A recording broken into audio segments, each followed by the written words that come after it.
G'day guys, it's John here today. I just thought I'd do a quick video recapping the 2020 season. It's been a very interesting year to say the least, and I have learned a lot. This is the first season that I have shot competitively. Previous to this, I have not competed in any kind of sport or anything. At least seriously. I am a very competitive person and I play to win. But sports such as hockey, soccer, basketball, etc., that doesn't do anything for me. I have no interest. I can't even get excited watching a hockey game. So for me, there's never been a real appeal to compete in something.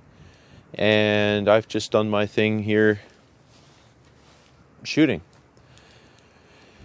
Last fall I was doing a bit of Googling. I followed the PRS and NRL series in the States for a number of years now.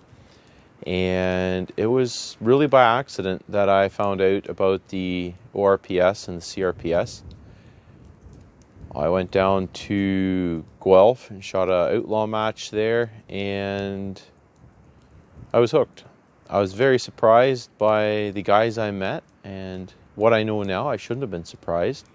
We really have an awesome group of people that are shooting these matches, and I really enjoy the camaraderie and the competition. The competition has got me 100%. I just love this refining yourself and pushing yourself to be better. And we have some very good shooters on the line now, and we're all pushing each other, and that's exciting to see. So thinking back to the first match, the first CRPS match that I shot was down Warrenfield. That was put on by Chris, and I came there not really knowing what to expect in a way. I have watched quite a few videos on the NRL Centerfire series, so the format and the stage styles, I had a pretty good idea. I had shot a few outlaw matches at that point. Long-range shooting is not new to me, and, well, howbeit, it would have been mostly center fire before. So the shooting aspect, I was very comfortable with, and I came expecting to do okay. I don't remember where I placed in that match, but I came away realizing that just being able to shoot okay doesn't cut it. There's a whole lot more involved when it comes to being able to be competitive on the clock, under the pressure, and do well. This season I shot all of the CRPS matches here in Ontario, and I shot 2 of the NRS matches. I think it was 2. I almost forget. I didn't get to the one out in Ottawa, or the 2. There's 2 in Ottawa, I believe. So it's been a real learning curve. This thing of dealing with pressure and dealing with malfunctions on the line. I shot the Ruger for the entire season. Well, this is not a very accurate rifle. It has been a very dependable rifle for me, and I have flawless feeding, extraction, never have any failures to fire, and I've never had to question whether it's going to let me down in the durability aspect of it. But as I got better as a shooter myself, I began to realize that there's things in my equipment that are holding me back. But I finished the season running the equipment that I started with. Some of you will remember when I added the first plates to the side of the handguard to help balance the rifle. We've transitioned to the rebar to get even more weight up front. And I spent a lot of time toying with different ideas and testing them here at home to see what works. And while none of this improved the accuracy of my rifle, it helped me to be able to build more solid positions. And I also was able to spend a lot of time working on my positions and how I'm going to personally build positions. And and yet, as the more I shot, the more I realized that I'm going to end up with better equipment. But I finished the season with an overall 11th finish shooting this Ruger. None of the other competitors close by were shooting anything, shall we say, as cheap as this. Now, there was a Savage that placed in the top as well on the overall. So the gear doesn't hold you back in general. And it's been good for me to stick it out and run this. But at the championship, it really fell apart. And I blame myself. And this is where I'd like to dive a little bit into the why for the 2021 season. I will be upgrading equipment. And I hope to take you guys along and show the setup, the balancing of the rifle, and getting it to fit you as a competitor to help the rifle work for you so you don't have to work for the rifle. With the Ruger design here, we got the handguard clamped on the barrel nut, and that can cause some deflection from a prone shot, or even if you have a bag supporting at the front of the handguard versus how I have it here on the tripod. And I have a 0.2 to 0.3 mil difference in my point of impact based on where I have the gun positioned on the handguard. And I forgot about that well, that's not the right way to say it. I didn't forget about that. That's ingrained into me so much that I don't think about it because I know it's going to happen.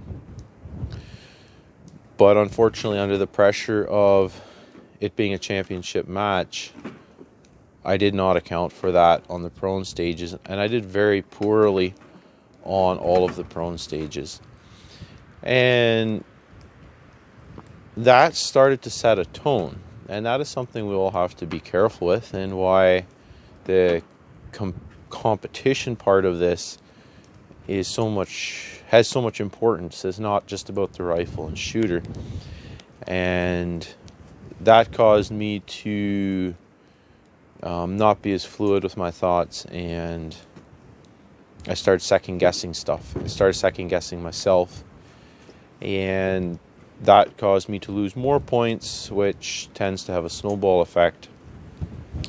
The other thing I ran into there on day 2, and I'm sure many of you did, was the optic. I was closing my caps, and I shouldn't have, and I was having problems with my lenses fogging up. And the one time that I came off the line, I cleaned my scope lenses very well. But in cleaning my ocular, I screwed in the diopter. And when I went to shoot the next stage, I couldn't see through my scope. My buttstock got unlocked somehow and collapsed.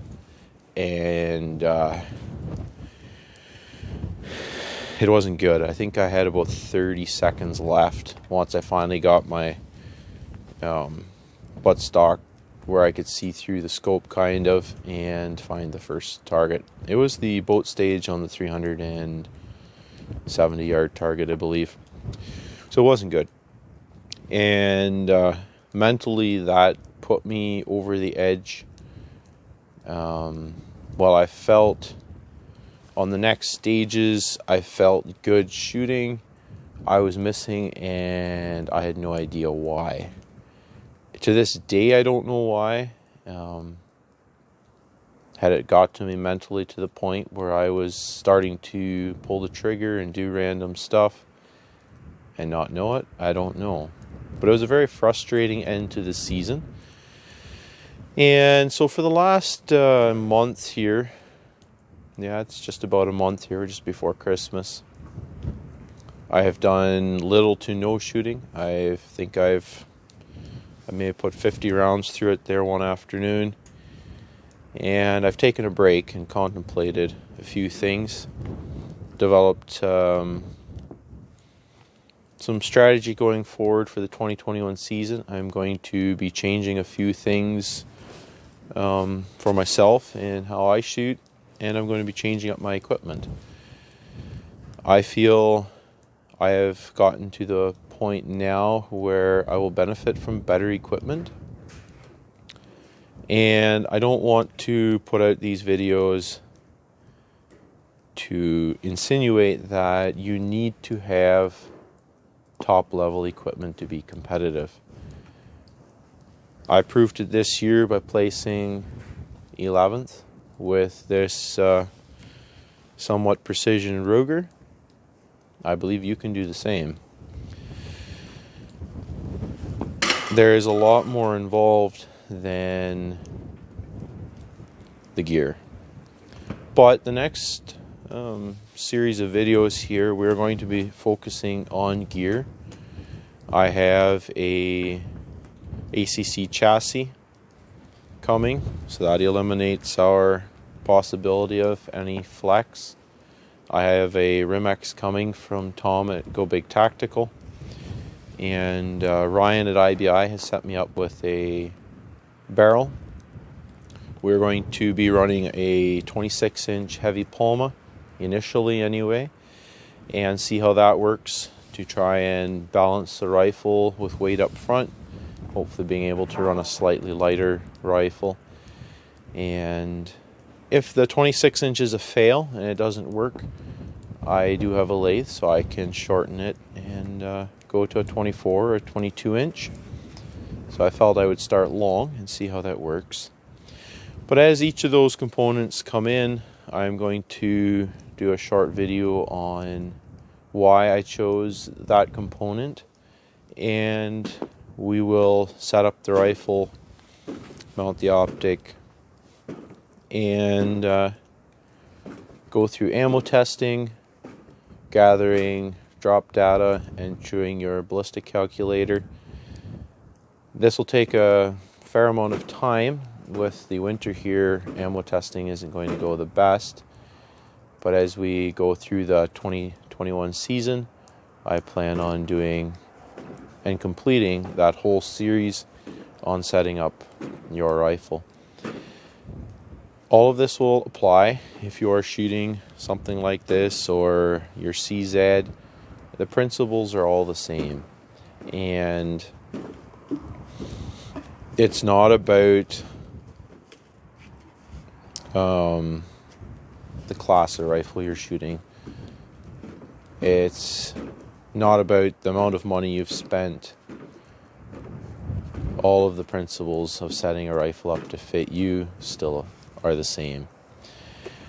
And then I also want to be able to show the experience that you have running high quality equipment.